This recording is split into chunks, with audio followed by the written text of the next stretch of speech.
Hello friends, మీ అందరికీ శుభం జరగాలని కోరుకుంటూ వరలక్ష్మి వ్రతం శుభాకాంక్షలతో మీ ముందుకు వచ్చేసిందండి మన ఛానల్. ఓం శ్రీ వరలక్ష్మి దేవ్యే నమః. శ్రావణ మాసంలో నిత్య సౌభాగ్యం కోసం ముత్తైదువులందరూ చేసుకునే వరలక్ష్మి వ్రతం రోజు తప్పక చదువుకోవలసిన వినవలసిన వ్రత కథను ఈ వీడియోలో చూద్దాం ఫ్రెండ్స్. సూత మహాముని సౌనికాది మహర్షులు శ్రీ వరలక్ష్మి వ్రత కథ గురించి అడుగగా సూత మహాముని ఈ విధంగా వినిపించసాగాడు. మునీశ్వరులారా, స్త్రీలకు సర్వ సౌభాగ్యమును కలిగించే వరలక్ష్మి వ్రతం అనే మహావ్రతాన్ని గురించి పూర్వము పరమేశ్వరుడు పార్వతీదేవికి చెప్పినాడు. ఆ కథనే మీకు నేను చెబుతున్నాను, వినండి. కాంతులతో శోభాయమానంగా మెరిసిపోయే వెండి కొండ మీద బంగారు సింహాసనం మీద కూర్చొని ఉన్న పరమేశ్వరుని దగ్గరికి పార్వతీ అమ్మవారు వచ్చి నమస్కరించి, ఓ దేవదేవ, భూలోకంలో స్త్రీలు ఏ వ్రతం చేస్తే సర్వ సౌభాగ్యాలు, పుత్ర పౌత్రాదులు, ధన కనక వస్తువాహనాది సకలైశ్వర్యాలు పొందగలుగుతారో అటువంటి వ్రతం ఏదైనా సెలవివ్వండి అని అడిగింది అమ్మవారు. పరమేశ్వరుడు ఇలా అన్నాడు, ఓ దేవి, స్త్రీలకు సర్వ సౌభాగ్యాలు కలిగించేది వరలక్ష్మి వ్రతం అని ఒకటి ఉన్నది. ఆ వ్రతాన్ని శ్రావణ పౌర్ణిమకు ముందు వచ్చే శుక్రవారం నాడు చేయాలి అనగానే పార్వతి, నాదా, ఈ వ్రతాన్ని ఎలా చేయాలి? దాని విధి విధానాలు ఏమిటి? ఏ దేవతను పూజించాలి? పూర్వం ఎవరైనా ఈ వ్రతం చేసి ఫలితాన్ని పొందినారా? ఈ సంగతులన్నింటినీ వివరంగా చెప్పండి అని అడుగగా పరమశివుడు ఇలా చెప్పడం ప్రారంభించాడు. పార్వతీదేవి శైలరాజ నందిని, పూర్వం మగధ దేశంలో కుండిన నగరం అని ఒక పట్టణం ఉంది. అది ధర్మాత్ములు పుణ్యాత్ములు అయిన ప్రజలతో నిండి ఐశ్వర్యాలతో తొలదూకుతూ ఉన్నది. ఆ నగరంలో ఒక బ్రాహ్మణ కుటుంబం ఉన్నది.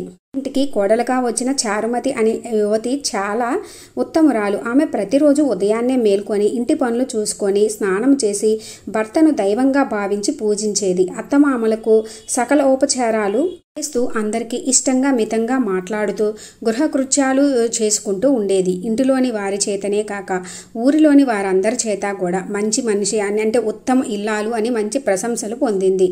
ఇటువంటి సదాచార సంపత్తి ప్రవర్తన కలిగిన ఆ చారుమతి మీద జగన్మాత అయిన వరలక్ష్మీదేవికి అనుగ్రహం కలిగింది.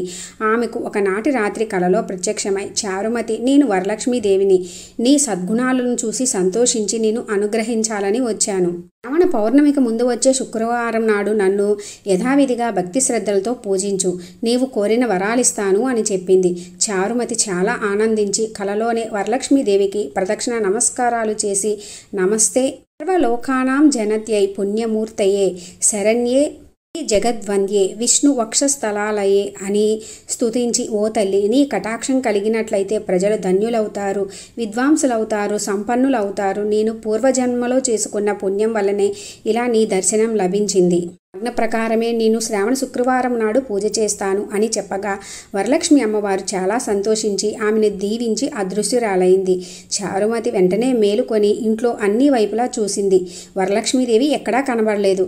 ఓహో, నేను కలగన్నాను కాబోలు, కలలో కూడా నా మీద దేవి ఎంత దయ చూపించింది అని ఆశ్చర్యపడుతూ భర్తను లేపి ఆయనకు మామలకు జరిగిన విషయం చెప్పగా వారు చాలా ఆనందించి, ఇలాంటి స్వప్నం రావడం శుభసూచకమని, సాధు స్వభావం కలవారికి గాని అలాంటి అదృష్టం పట్టదని ఆనందించి శ్రావణ పూర్ణిమకు ముందు వచ్చే శుక్రవారం నాడు తప్పక వరలక్ష్మికి పూజ చేయవలసింది అని వారు చెప్పారు. అయితే చారుమతి అంతటితో ఊరుకోక, ఇలాంటి వాళ్ళు అందరికీ మంచి జరగాలని కోరుకుంటారు కదండి, అందుకని వచ్చిన స్వప్నం గురించి ఊరిలోని వారందరికీ చెప్పింది.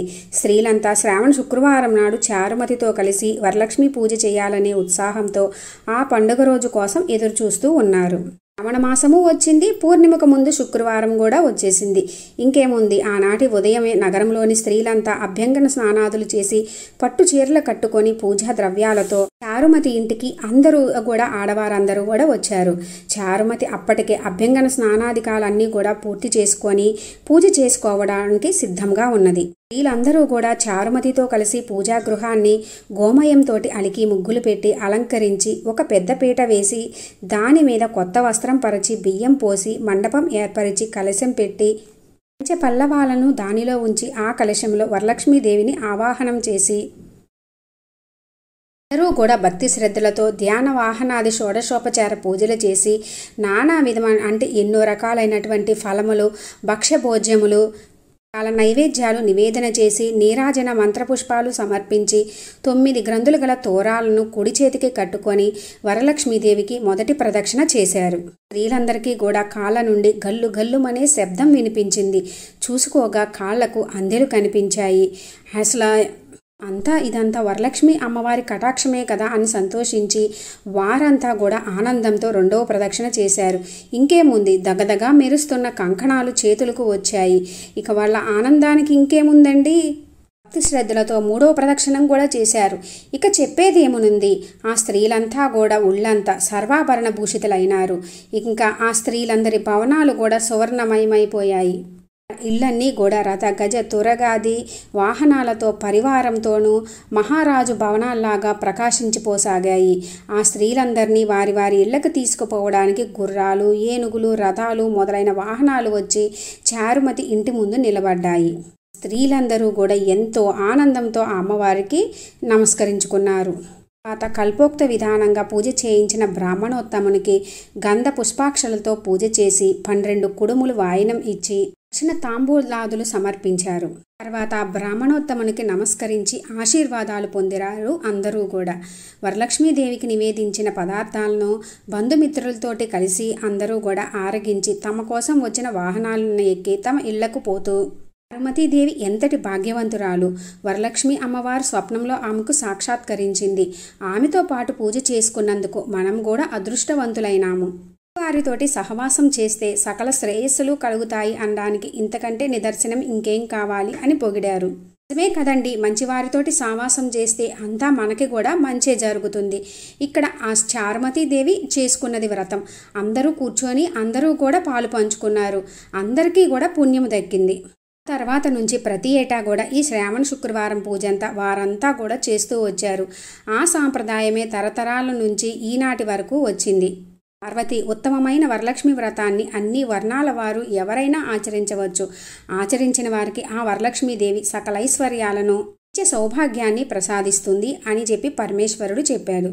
ఈ వరలక్ష్మి వ్రత కథను వినేవారికి, చెప్పేవారికి కూడా ఆ జగన్మాత సర్వ వాంఛాలను సిద్ధింపజేసి ఆయురారోగ్యాలను, భోగభాగ్యవంతుల్ని, నిత్య సౌభాగ్యాన్ని ప్రసాదించి అందరినీ అనుగ్రహిస్తుంది. విధంగా సూత మహాముని మునులందరికీ కూడా చెప్పి వ్రత కథను, మునులారా విన్నారు కదా, చారుమతి ఎదుటివారి మంచి కోరింది. ఎదుటివారికి మంచి జరగాలని మనం మనస్ఫూర్తిగా కోరుకొని ఏమి చేసినా ఆ అమ్మవారు సులభంగా ప్రసన్నురాలై మీరు కోరుకోకుండానే అంతా మనకి మంచి చేస్తుంది. వారికి మనం అంతా మంచి జరగాలి అనుకుంటే మనకు కూడా అన్నీ కూడా శుభ ఫలితాలే కలుగుతాయని చెప్పారు. మనకే మంచి జరగాలని కాకుండా ఫ్రెండ్స్, అందరికీ మంచి జరగాలని కోరుకుంటే మనకి తెలియకుండానే మనకంతా మంచి జరుగుతుంది. ఈ వ్రత కథను విన్నా, చదివినా, ఎవరికన్నా వినిపించినా కూడా నిత్య సౌభాగ్యము, ఐశ్వర్యాలు, సకల సంపదలు కలుగుతాయి. లక్ష్మీ వ్రతం రోజు భక్తి శ్రద్ధలతో వరలక్ష్మి అమ్మవారిని పూజించుకొని ఆ అమ్మ అనుగ్రహంతో మీకు అన్నింట విజయం చేకూరాలని, సకల సంపదలు, ఐశ్వర్యాలు కలగాలని కోరుకుంటున్నాను ఫ్రెండ్స్. Thanks for watching.